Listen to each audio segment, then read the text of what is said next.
With respect to what? Well, that's what hurt my relationship. We had a bad relationship. It became a little bad because she refused to help us. Again, I didn't put a heavy press on her, but she refused to get involved with the Hormuz Strait, or you could also say just Iran. She refused to get involved. So it soured my relationship with her a little bit.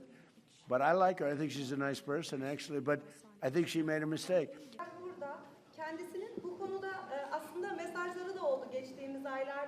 She just wasn't there for us, and I wasn't happy about that. You can imagine, I wasn't happy about that.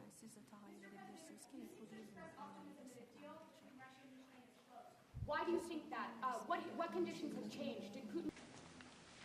Bugün Ankara'da yapılıyor olması ve tüm liderlerin şu anda ülkemizde bir araya gelmesi, yarın değerli dostum Sayın Trump'la birlikte olması bizlere ayrı bir güç katacaktır.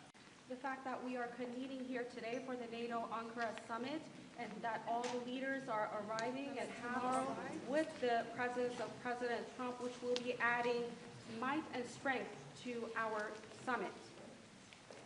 Kendilerine tekrar hoş geldiniz diyor. Once again, I would like to say welcome, Mr. President.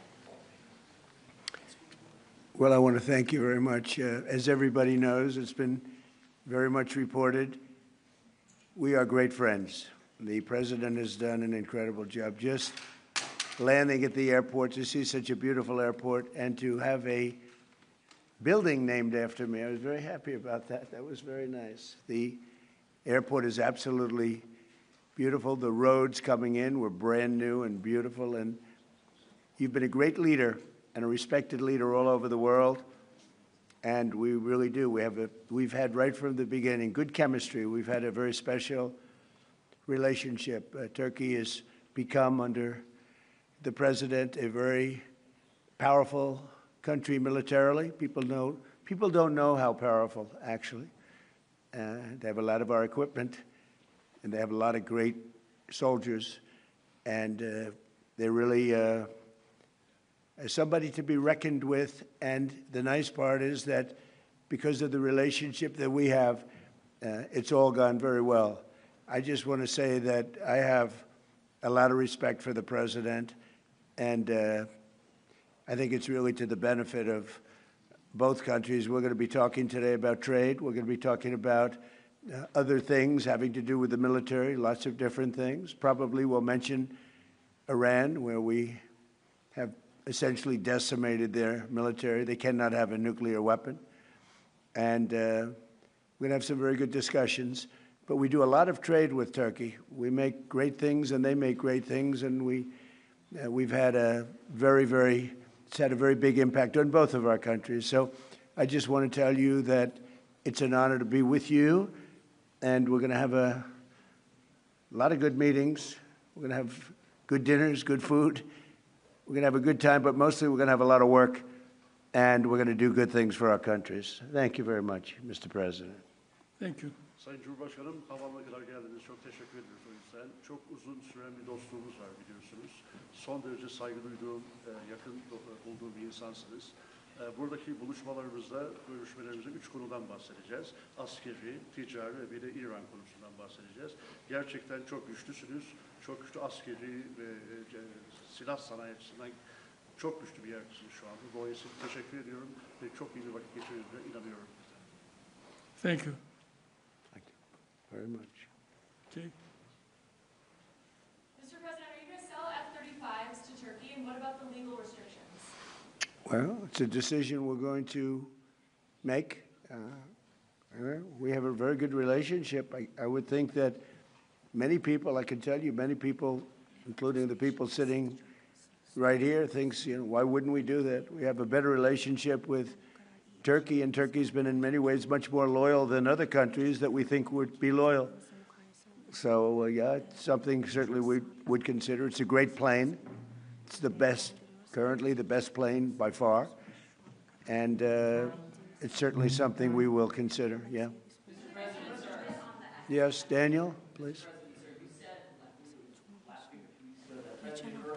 big reason you wanted to come to the summit here? What has made the relationship with him so special? Your own words. And what do you broadly hope to achieve here? You never know why a relationship is special. Some people you get along with, and some people you don't. Sometimes you get along with the toughest people, like him, and sometimes you don't get along with the weakest, most pathetic people. You just don't get along. Maybe you don't respect them, but from the day we met, we got along. We had a pastor, as I remember, his name was Pastor Brunson, and it was a very big thing, and it was very traumatic. He was sentenced to a long-term prison sentence, and I felt he was innocent, and I called. Other people called. They got nowhere. I called the president, and he released him immediately. It was something that the evangelical community will never forget, and because he was a good man, Pastor Brunson. So, just things like that, we just it's always worked out. And I think it's been from the very beginning, from the first moment. I said it before, it's a chemistry that works between us. There are those that I don't have a good chemistry with, I will tell you that. And we work that out too.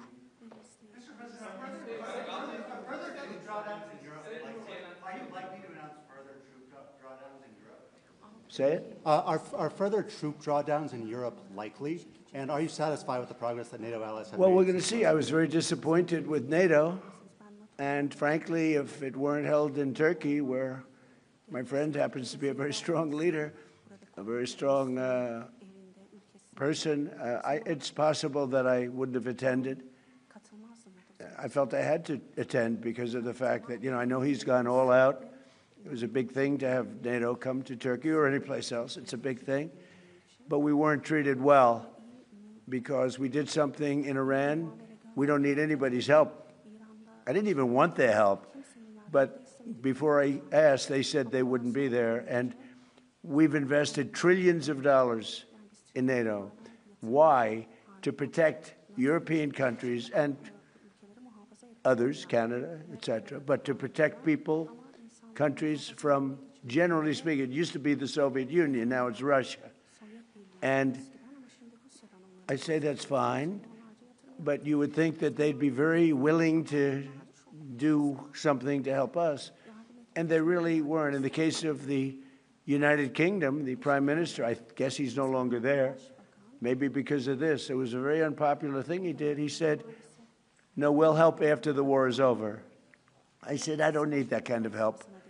We didn't need any help at all. And in a way, I was testing people. I was testing to see whether or not they'd be there, because I've long said that we help them, but I'm not sure that they'd be there for us. And Italy turned us down, and Germany turned us down, and France turned us down. And it's okay. But, why are we spending hundreds of billions of dollars and they're not there for us? We've always been there for them.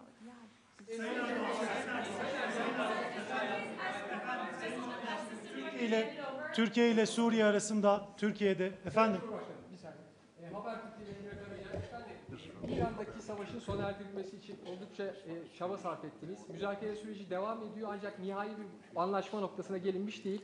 Bundan sonraki süreçte Türkiye nasıl adım atacak İran ve ABD arasındaki müzakere sürecinin olumlu bir şekilde neticelenmesi için?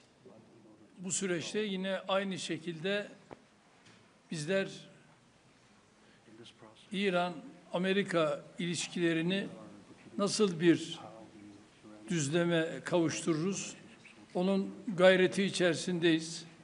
Elimizden geleni yapmak suretiyle dünya barışına bir adım atalım diye gerek şahsım, gerek arkadaşlarım hep birlikte çalışacağız. Ben sizlere 80 bine yakın insan hayatını kaybetti Gazze'de. Çok büyük de bir yıkım var. Ateşkes sağlandı ama yer yer ihlaller devam ediyor. Ateşkes ihlallerinin önlenmesi için, insani yardımların Gazze'ye girebilmesi için, ayrıca Gazze'nin yeniden inşa edilebilmesi için önümüzdeki süreçte ortak atabileceğiniz adımları değerlendirecek misiniz muhatabınızla? Müsaade buyururlarsa kendisinin de bu konudaki fikirlerini almak isteriz. Teşekkür ederiz efendim. Özellikle Gazze konusunda tabii değerli dostumla bunları da konuşarak özellikle bu bölgedeki barışı sağlama için bu liderler zirvesini çok önemsiyoruz ve bu liderler zirvesinden aynı şekilde bir kararın çıkmasını da hayra yorumluyoruz ve bunun olabileceğine de ben ihtimal veriyorum. Efendim, Türkiye-ABD ilişkilerinin geliştiği bir dönemi gözlemliyoruz. 2025 yılında geçen yıl Amerika Birleşik Devletleri'ne yaptığınız ziyarette önemli ticari anlaşmalar da imzalandı. Suriye konusunda Türkiye'nin önemli bir aktör olduğunu söylemişti Sayın ABD Başkanı. Şimdi yeni dönemde gelmeden önce de Sayın Trump bir sürprizle geliyorum ifadesini kullandı. F-35'i, Kaan savaş uçaklarının motorlarını konuştuk. Acaba gündeme gelebilir mi şeklinde. Siz bu sürprizin ne olduğunu düşünüyorsunuz? Türkiye bugünkü görüşmelerden sonra istediğini alabilecek mi? Teşekkür ederim. Tabii F-35 konusu biliyorsunuz bizim için yeni bir konu değil ve bunu bizler Amerika ile daha önce de görüştük ve biz 5 uçağı da sözünü aldık ve Sayın Trump'ın bu konuda bize ayrıca sözü var ve şimdi de bu liderler zirvesinde yapacağımız görüşmelerde F-35 ile ilgili kendilerinden bu daha önce aldığımız sözün ben geleceğe yönelik olumlu şekilde test ettiğimizi biliyorum ve bu konuda da Sayın Trump her zaman sözünün arkasındadır. Burada yine inşallah F-35 konusunda bu liderler zirvesinden hayırlı bir karar çıkacağına inanıyorum.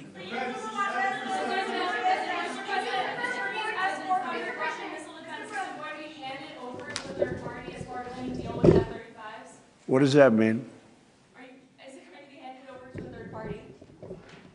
Is that not part of the deal? Third party? What is the third, with respect to what? There's our concerns about the Russian missile defense system. Do you have those concerns about this system? Are they going I to have have no to... concerns at all about anything. I mean, he's a leader of a country that he's made a much better country, much more powerful country, and you see it. I mean, it's beautiful. You get off, the roads are beautiful. It's an amazing thing. No, I have no concerns about anything having to do with Turkey. The relationship, I would say the relationship with Turkey right now is better probably than it's ever been. It was good in my first 4 years, but I think now it's probably even better than that, if that's possible.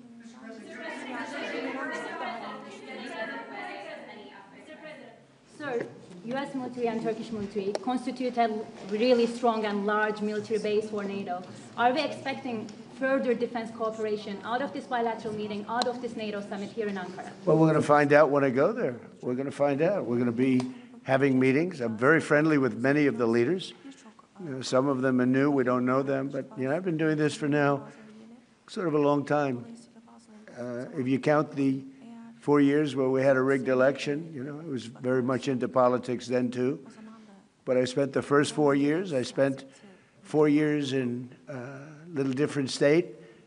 And then we've had an amazing, probably the best year maybe ever had by an American president. When you look at the economy, we have the greatest economy we've ever had. We have $19 trillion, $19.2 trillion to be exact, being invested in the United States. That's 7 or 8 times more than it's ever had. It's a world record, not just a U.S. record. And I just read where, in fact, coming over, I was in the car with those beautiful horses, those great riders, those great soldiers, and it came over the wires that Toyota is moving out of Mexico into the United States and building one of the biggest truck and car plants ever built. That's amazing. That's what tariffs do, if properly used. And so we've never had a more exceptional economy or potential economy. There's never been anything like it. Under the last administration, they did much less than $1 trillion of investment coming in. And we're at $19.2 trillion in actually the first 12 months, because that's where it's, really, so we're there a year and a half, so that number is now substantially higher. But 19.2 trillion, Scott, for a period of 12 months. Nobody's ever seen anything like that. So we have by far the greatest economy. We have more jobs right now in the United States than ever before. And we have a great relationship with some countries on trade, and Turkey happens to be one of them. Sayın Cumhurbaşkanım, siz her fırsatta dünya 5'ten büyüktür, daha adil bir dünya mümkün tutuyorsunuz. Bugün konuğumuz Sayın Trump, ABD Başkanı, onun da zaman zaman küresel sistemin mevcut durumuna ilişkin eleştirilerini biliyoruz. NATO'nun iki en büyük askeri gücü olarak bu noktada, bu eleştiriler doğrultusunda ortak bir adım, ortak bir girişimde bulunması önümüzdeki süreçte söz konusu olabilir mi? NATO'da iki önemli ülke olarak